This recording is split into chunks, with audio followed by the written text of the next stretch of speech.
Hello and welcome to Sincerely Elvis Presley. I'm Sean. Thanks for taking the time to tune in today. It really is much appreciated. And talking of much appreciated, I'd like to start by giving a shout out to Mark in Leicester. Now, a few weeks ago, I said that I was having trouble sourcing a reasonably priced copy of the FTD book Summer of '61, and thanks to Mark, I've managed to do just that. I've managed to get myself a copy that didn't require me to remortgage the house. So thanks for that, Mark, much appreciated. In fact, since I said that about Summer of '61, I've also managed to fill the final gap in the FTD book collection with the 56 Moment in Time book, 4 days in 56. So that's the most complete FTD collection I'll ever have, is the books. I've said before, there's no way I'm going to be able to get the CDs or the vinyl. Prices are through the roof, and they're through the roof with some of the books, but I've managed to do that, so I'm quite pleased with that. So thanks again, Mark, much appreciated. Right, where were we last time? As we left 1966, Spin Out was in the cinemas. Now, for me, Spin Out, or California Holiday, as it was known in the UK, quite why we couldn't call it Spin Out over here. I don't know whether they thought we might not understand what spin out meant. Odd. But anyway, California Holiday it was in the UK. For me, a considerable step up from Paradise Hawaiian Style. I just think it's a better film all around, better plot, better songs. In fact, the songs themselves have a more rocky feel than we'd seen for quite some movies. Let's have a look at the soundtrack and let me illustrate what I mean. So there's the gorgeous cover. Now, I always thought that was Elvis with a white shirt and a white jacket, but actually when you look at it closely, I think, unless it's the tint of the photograph, I think that shirt is pale blue. And when you look at it really closely, it's got sort of patterns on it, very similar to the patterns that were on the jacket he wore for his wedding ceremony, actually. But that's, to me, great cover. There's the UK copy. Now, I think really that blue box is a bit of a spoiler. I think if you look at the US original with Spin Out, it just looks better with just the writing itself without a big box around it. I'm not sure why they did that. It's almost like they've slapped a sticker on it. But nevertheless, a great album cover. And, it starts off in fine style. Adam and Evil. You stop, look and listen. I'll be back. Spin Out. Never say yes. All that I am I ready? Beat Shack.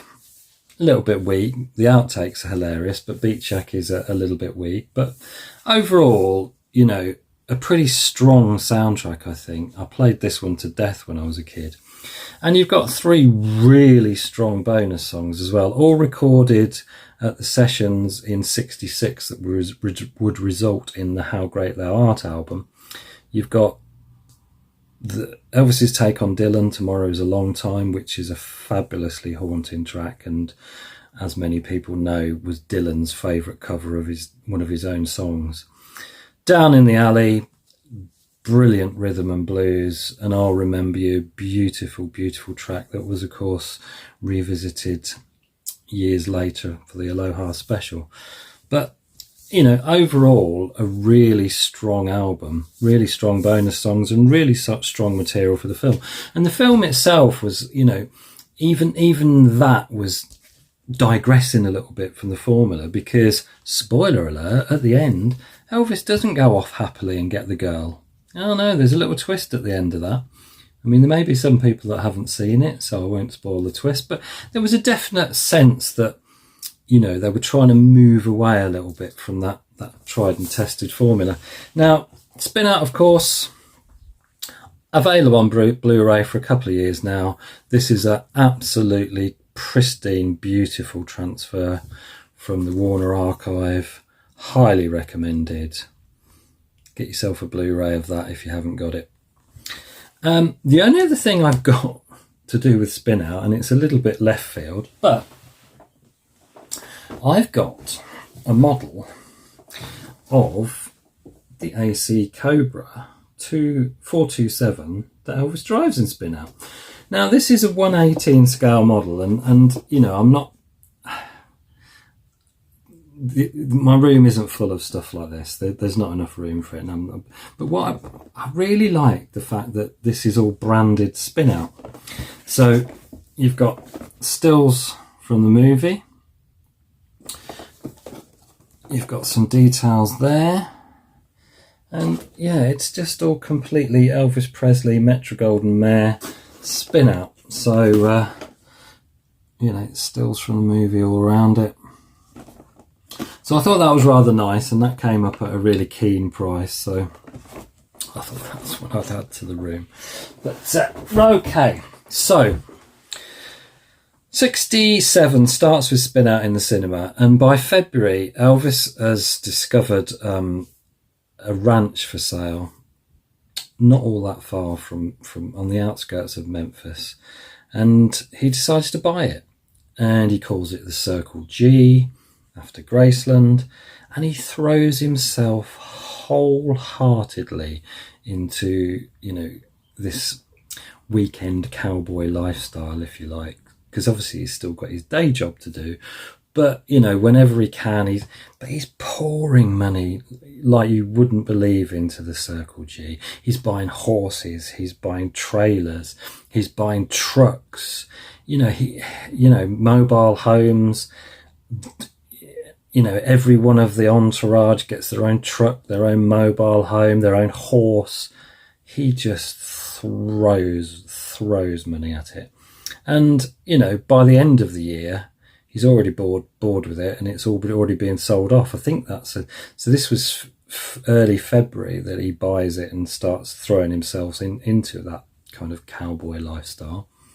And I think it might be by about August, stuff from it's already being sold off because he's got bored, and he's, you know, that's so characteristic of Elvis, isn't it?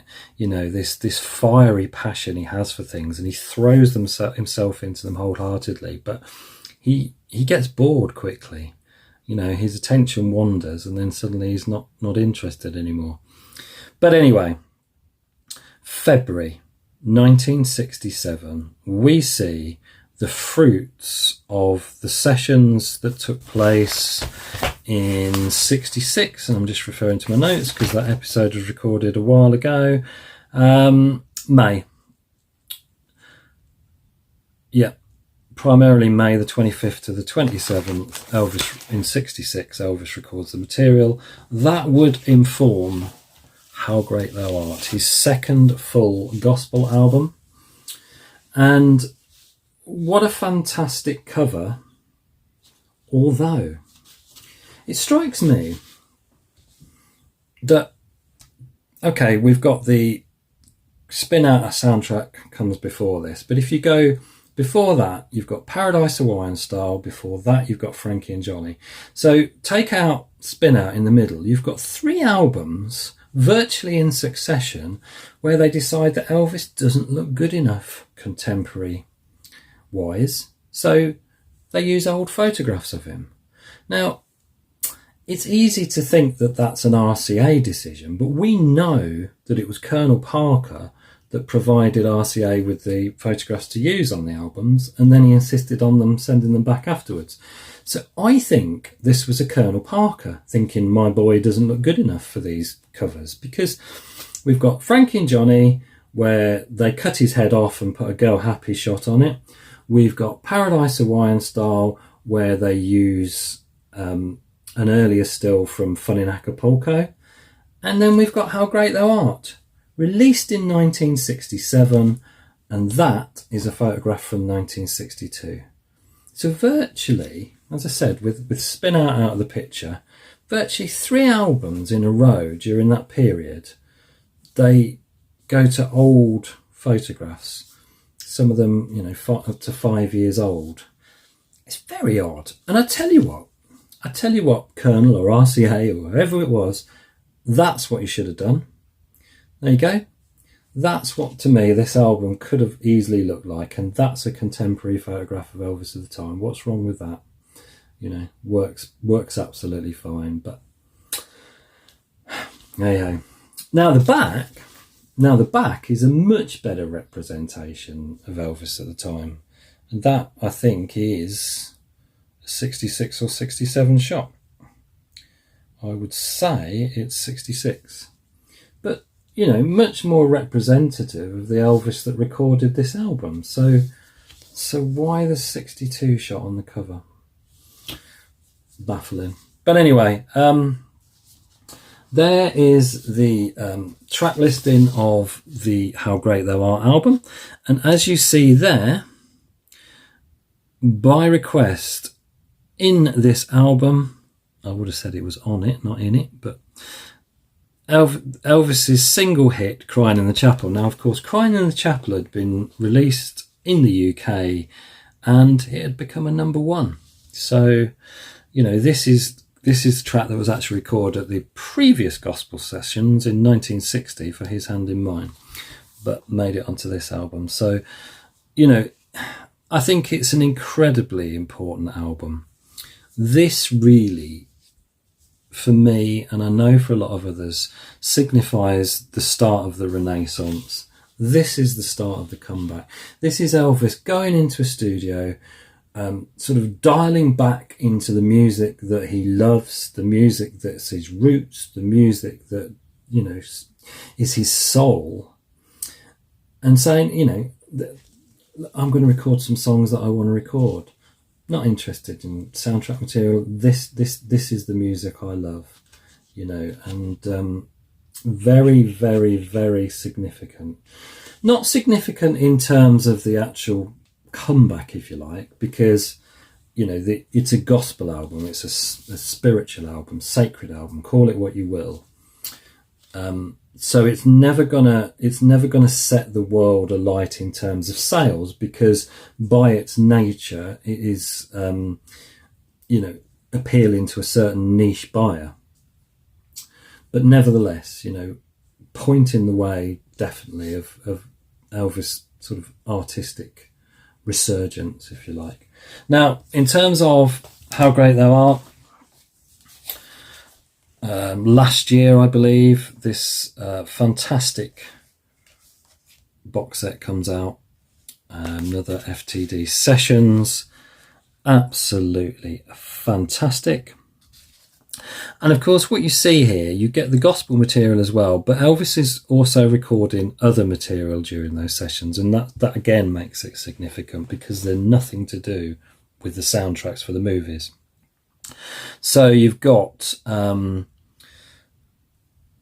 in the Alley, Tomorrow's a Long Time, Love Letters. You've got Indescribably Blue, Fools Fall in Love, I'll Remember You, Beyond the Reef. So, you know, several tracks are recorded at these sessions that aren't spiritual in nature, but aren't anything to do with the soundtrack. So I think, again, it sort of points at Elvis's mentality of sort of pulling himself away from you know, being bogged down in movies and nothing but movies. Now, as I said, the three of those tracks ended up being released previously on the Spin Out soundtrack. But let's have a quick look. As ever, brilliant presentation. Your tape boxes and your multiple CDs. Quite a lot of CDs, as you can see, as ever, using various different RCA labels from different countries, different eras.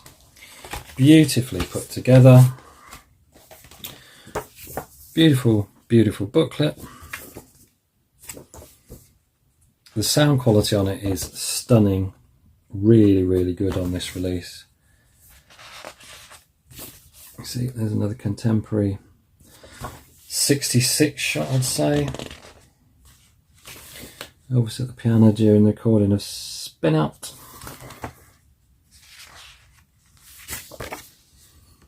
Yeah, this whole idea of having to use old photographs on covers is very strange. Very strange. There you go, look.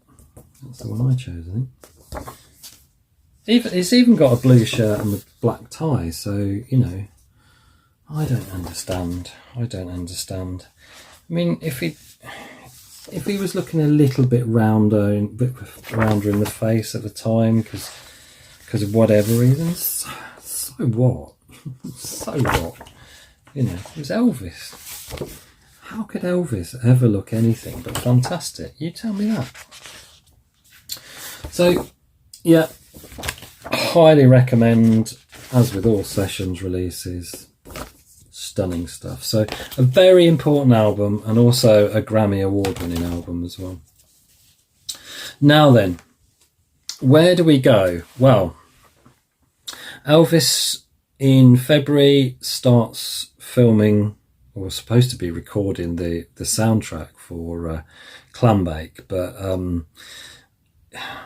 I think he's so disinterested he doesn't bother turning up, and the studios start getting a bit annoyed with him, and sort of the band has to record without him. Elvis is uninterested in the material, and so a lot of the Clambake soundtrack ends up having to be overdubbed, which, you know, again, I think is significant. It's almost that, you know, he'd reached that point where it's like, I can't be bothered with this. You go record it. I'll stick my vocals on. You know, when you think of like the early movies and his level of engagement in those sessions and the enthusiasm he had for it, and, you know, by this stage, the lack of interest. But anyway, a significant event happens somewhere between the 9th and the 10th of March. Elvis falls over and ends up... The filming of Clambake is delayed, and the Colonel blows his stack. He basically issues a warning to the entire Memphis Mafia. He says things have got to change. Everything's got slack around here. You know, you're risking the whole machine by not looking out for Elvis. You're letting him get away with all sorts of shenanigans. Larry Geller, who'd been the sort of Elvis, had become a sort of unofficial spiritual advisor to Elvis, is banished. Elvis is told he has to burn all his books on spirituality and Eastern religion and philosophy, and, you know, all the things that he'd been immersing himself in, which by all accounts did happen, and I'm quite surprised Elvis allowed that to happen, but by all accounts it did. And you know, the Colonel wants things to be a lot tighter and a lot, the ship's got to run a lot cleaner, you know. So anyway, March the 22nd through to April the 27th, Clambake resumes and is filmed. Now, March the 22nd, Easy Come, Easy Go hits the cinemas. Again, I think, you know, that trajectory of quality, Spin Out, Easy Come, Easy Go, both to me significantly better than Paradise of Wine Style. Now, I haven't really got anything to show for Easy Come, Easy Go. I don't own a physical copy of it. I do have it on HD digitally. There's no album to show you because there wasn't enough songs in it to make an album. It was another of those films where it's not packed with songs. You've got some great songs. You've got to Stop, The Love Machine, you know, I'll Take Love. I always really, really liked I'll Take Love. It was on one of the Camdens, which I had as a kid. But yeah, it was just released as an EP, the soundtrack to Easy Come, Easy Go, except in Australia, where they did release it as an album. But that was one of those where the material's on the A side from the film, and then it's made up from the other material on the B side. I think Easy Come, Easy Go, I mean, we've got another of the tropes. Elvis is in uniform again. This time he's a Navy frogman. But yeah, I mean, it's a strange one, Easy Come, Easy Go, because it's definitely trying to take in the, you know, the whole thing that's happening out in San Francisco, the kind of hippie movement. There's nods towards that sort of counterculture happening. At one stage, Elvis, you know, he's driving this car. Now, the car itself was known as the Mongrel T, and customizer George Barris put the car together for the film. and George Barris was the guy that did the Batmobile for the 60s TV series. And actually there is a strange connection there as well, because when filming was done with Easy Come Easy Go, the Mongrel T that Elvis drives is kind of sort of redone, repainted, and it becomes the Joker mobile for that 60s Batman TV series. So, but even that, you know, this crazy colourful car and that, it's definitely trying to kind of, in a way, take in some of what's happening culturally in the world, and certainly in America. But then it has the stinker, yoga is as yoga does, which, you know, I think even when I listened to I think it was on I Got Lucky when I was a kid, even as a kid I recognised it was you're serious, give me a pain in my posteriors. You know, that's a track I think that makes Elvis look a little bit out of step with what's going on. But even so, I think Easy Come Easy Go to me is still a way step up from Paradise of Wine Star. But it's not all uphill, because March the 22nd, Easy Come Easy Go hits the cinemas. On April the 5th, Double Trouble hits the cinemas. Now, there's a bit here, and it's interesting looking at Guralnick and Jorgensen's The Elvis Day by Day. You get some right little tidbits, and there's this bit here that says Wednesday the 5th of April, Double Trouble opens nationwide just weeks after Easy Come Easy Go, but Hal Wallis does not even bother to object. The picture will rank 8 places lower at the box office than the Wallis film and take in just 1.6 million. Now, you know, relatively speaking, that's not doing very well. It's still, I mean, we mustn't forget that Elvis, for several years in a row, his films were the biggest box office draws, and he was one of the highest paid actors in Hollywood, and we shouldn't lose sight of that. But I think by this time the rot has really started to set in. They're not doing as well. I mean, to have one of his films come out on March the 22nd and another one out on April 5th, that had never happened before. You know, there was always significant gaps between the films coming out, but it's almost like they don't care. And actually, talking of not caring, this just winds back a little bit to Spin Out, but I think it's worth sort of quoting. This was from January, before they began filming Spin Out. And it says Elvis's upcoming MGM film is now to be called Never Say Yes. When producer Joe Pasternak asked the Colonel to suggest a better title, the Colonel comes up with several ideas, including Jim Dandy and Clambake. Eventually, the film will be called Spin Out, and the Colonel reserves Clambake for a later picture. So, I mean, to me, that kind of says it didn't really matter what was in the film. It didn't really matter what the plot was. I'll call, Clambake. Oh, we'll have another one called Clambake later. It's almost like, you know, it's just pick a name out of the air, shove it on. It doesn't matter. It's it's very odd, isn't it? You know, well, why he thought that one could be called Clambake, but all right, we'll hold on to that one. There'll be one in a little while. We'll slap Clambake on that. You know, it doesn't matter what the plot is. And talking of not mattering what the plot is, Double Trouble. Now, it's a shame, really, that we'd sort of gone on an uphill trajectory from Paradise of Wine Star, but unfortunately, I think we sink back down with this one for me. Its plot is ludicrous. There's these 3 detectives that sort of stumble and bumble their way through it. Now, to me, they're 3 Inspector Clouseaus. the Pink Panther had been released in 1963, and here we are in 67, and it's almost like we'll have sort of three Inspector Clouseau characters, these clueless sort of jokey caricatures. I don't know what to call them, but I mean, you know, I applaud the idea that it was, you know, set in Europe. You know, let's put Elvis in a different setting. Is it you know, is in Belgium. So I applaud the attempt to sort of do something different. But of course, all that means is that, you know, the Elvis never goes there, so the cracks show even more that he's, you know, he's not there on locale.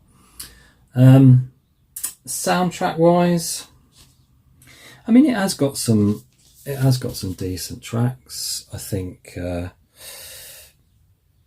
Long-Legged Girl with a Short Dress On is good. Baby, If You'll Give Me All Your Love. I really like City by Night. But let us not forget the worst song ever committed to tape for an Elvis movie or for any other. Old MacDonald. Elvis Presley singing Old MacDonald Had a Farm.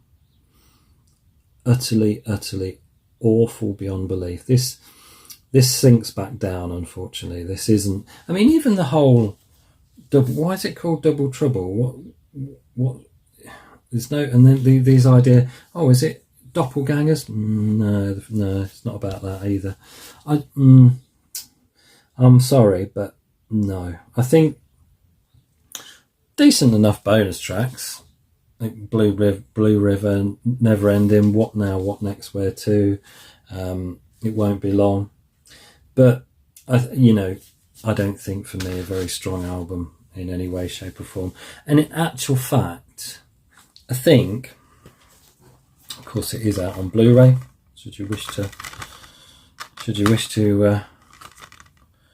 put yourself through that. I think if I'm going to go for my three worst Elvis Presley movies, it's going to be Double Trouble, Paradise Hawaiian Style, and Frankie and Johnny. And if I'm pushed to go for my bottom five, I think I'm going to add into that Hear 'Em, Scare 'Em and Kissing Cousins. So, lambast me in the comments if I've added one of your very favourites to my bottom five. But Double Trouble is a sort of glitch. It dips down, and it's just, for me, nowhere near as strong as Easy Come, Easy Go or Spin Out that had gone before it. But anyway, moving swiftly on, May, Elvis marries Priscilla. I don't really want to go into much detail about that. There are plenty of accounts out there. A lot of the Memphis Mafia and a lot of people that surrounded him at the time said that it wasn't what he wanted to do. He felt pressured into it by the Colonel and by Priscilla's father, sort of calling in promises that he'd made early on about his relationship with her. So, yeah, we'll leave it there. He marries Priscilla on May the 1st. So, June, Elvis films Speedway through to August. As I said, by August, he's already bored with the ranch lifestyle, and trucks, mobile homes and cattle start to be auctioned off by Vernon. Now, in September, Elvis enters Studio B in Nashville for between the 10th and the 11th. And he's back in there in October to record the soundtrack for Stay Away Joe, which he starts filming in November 67. But it's those actual sessions that I think are worth having a detailed look at, before we move on to Clambake. So, these are the sessions that Elvis records in late 67 and early 68. And this, if How Great Thou Art is the definite signs that things are on the change and that Elvis is becoming hungry to record much better material that he calls the shots on, then, these sessions, certainly the first session in September 67, where he records the likes of Guitar Man, Big Boss Man and High Heel Sneakers, they absolutely show Elvis really coming back from the sort of the stasis that he'd been in for a couple of years in the mid-60s. These sessions are fantastic. You know, he records a couple of songs by Jerry Reed, and he can't get the guitar sound that Jerry Reed could get, so he gets Jerry Reed to come down to the studio and play on it for him. You know, this is the FTD release that came out last year, and this is fantastic listening. You really kind of see that energy, that drive, that enthusiasm coming back, that you know, as entertaining as some of the movie sessions such as Go Happy are, Elvis is disinterested with the material, and that shows, and he gets quite sort of tetchy about things. This is a great freewheeling set of recordings. Cannot recommend these highly enough. You know, this is Elvis really beginning to find his way home. This is the thing that will lead the path towards the 68 TV special. This is the thing that will lead the path towards the American Sound Sessions in Memphis in 1969. So, you know, some of these documentaries will have you believe that, you know, Elvis's career was in the doldrums, and it wasn't, you know, it was only the 68 special that sort of got him out of that. We all know, us fans all know, don't we, that the comeback begins earlier than that. I think the TV special was necessary because, as good as this stuff is, it needed something to catapult him back towards the general public, to throw him in front of them loud and clear and said, I'm Elvis Presley, I'm the king, and I'm back. And that special was the thing that did it. I don't think these recordings alone would have ever resulted in that, and as great as they are, it wouldn't have saved his career, I don't think, because it needed that sort of shock. But nevertheless, these are fantastic. If you don't have these sessions, I would highly recommend that you get them. Oh, I think I'm missing more discs out. There we go, same again. Lovely different RCA labels from eras and countries and what have you. Fabulous. That's a clam bake shop, so you can see the sort of era that we're in. Stay Away Joe, and we'll get to those next time. Well, we'll get to Stay Away Joe. I think we'll finish with sort of clam bake this time around. Just awesome.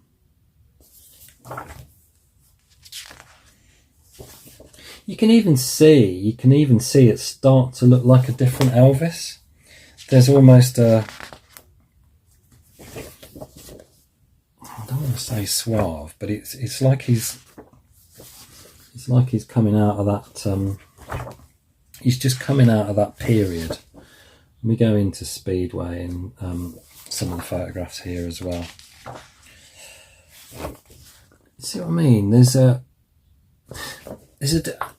definite bridge, I think, between really young Elvis, sort of mid-60s Elvis, and then the sort of,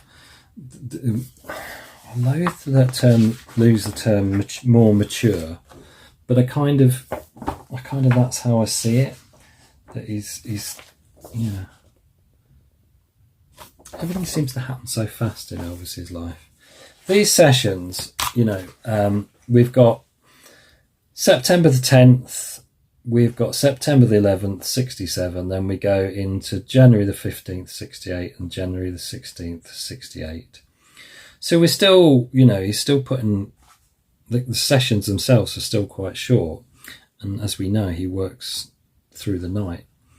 But, you know, we've only got September 67, January 68. So it's quite a short window that all this fantastic material is committed to tape. absolutely superb. So there's the sessions. I'll just flip over the old notes, and then we've got Clambake. So Clambake is released 22nd of November 1967. Clambake is available on an import Blu-ray. The quality of this isn't bad again. Now this is Elvis, not as a motorcar racer, but he's a speedboat racer, so he's racing again. Thrills and spills and what have you. But it's not a bad film, Clambake. It's certainly a huge step up for me from Double Trouble, that's for sure. So there is our Clambake soundtrack, and what you'll see is there's not that much material. You know, you do get a lot of these films, certainly towards the kind of latter half of his career, where the soundtrack, you know, they're really short. If you think, you know, Blue Hawaii, the film that sort of started the trend for all these colourful travelogues, if you like, was what, 14 songs? I think they 1, 2, 3, 4, 5, 6, 7. You know, it's I don't know what that says really, whether that says that they were struggling to get the material. Because the interesting thing about this, we get 5 bonus songs. Now our 5 bonus songs are Guitar Man, Big Boss Man, Singing Tree, Just Call Me Lonesome. Now this is interesting, because How Can You Lose What You Never Had is a bonus song, but it was actually from Clambake and it was cut. Now, I don't know why they suddenly started doing that now, because, you know, they could have put songs that were cut, like Viva Las Vegas. You know, there's plenty of, I don't know. I can't work out what they're.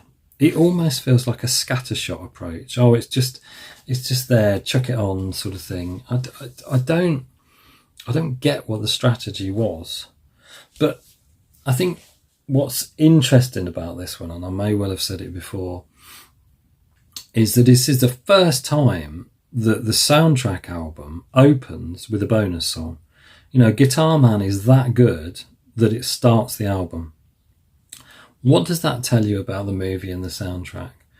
That they know that by far and away the best thing on it is the bonus material. It's, you know, that stuff that's come out of those sessions is already obviously way, way better than anything that's being recorded for the movies. But if this was issued as a companion or something to sell the movie, well, what does that say then? Your first track isn't from the movie at all, it's an extra. So yeah, I think this is the fight in terms of the movie is almost the final watershed, because this is almost saying, yeah, this pattern's over. You know, we're not going to be this kind of directions are changing. So yeah, I think very, very significant in its way. It's not a strong soundtrack for me. Who Needs Money? House That Has Everything is really pretty. Confidence, I'm not a fan. Hey Hey Hey, I'm not a fan. You Don't Know Me is a lovely song. The Girl I Never Loved is a lovely song, although I always thought The Girl I Never Loved wasn't actually in the film. Someone correct me in the comments if I'm wrong. But it's not a strong soundtrack really, is it? Let's face it. But, you know, as a film, I think the film is far stronger than Double Trouble. So yeah, we get to January 68 and Elvis starts recording tracks for Stay Away Joe. He records things like Too Much Monkey Business and US Mail that made it onto those sessions. And then February the 1st, Lisa Marie is born. And, you know, what a joyous thing that was to Elvis, and what sort of pride it gave him to be a dad. So I think, that probably feels like a fairly good place to end this one. We've seen the movies improve. We've seen Elvis sort of Elvis's resurgence almost in terms of his recording. And next time we'll go on to have a little look at 68, and of course the special, although I won't be dealing with the special in any detail because I've already done that in previous episodes. But I think you can really see things are on the up. He's recording material that he's completely engaged in. He's just become a dad. The movies, they're changing, and things are shifting. So I think we end in 1968, sort of early 68, on a real positive note, and I think that's a great place to end. So anyway, thanks as ever for watching. Hope you enjoyed it. Hope that you can join me next time for part 2, when I'll look at 68 through to 69. But until then, take care of yourselves. Ta-da. We'll meet you again. May God bless you. Adios.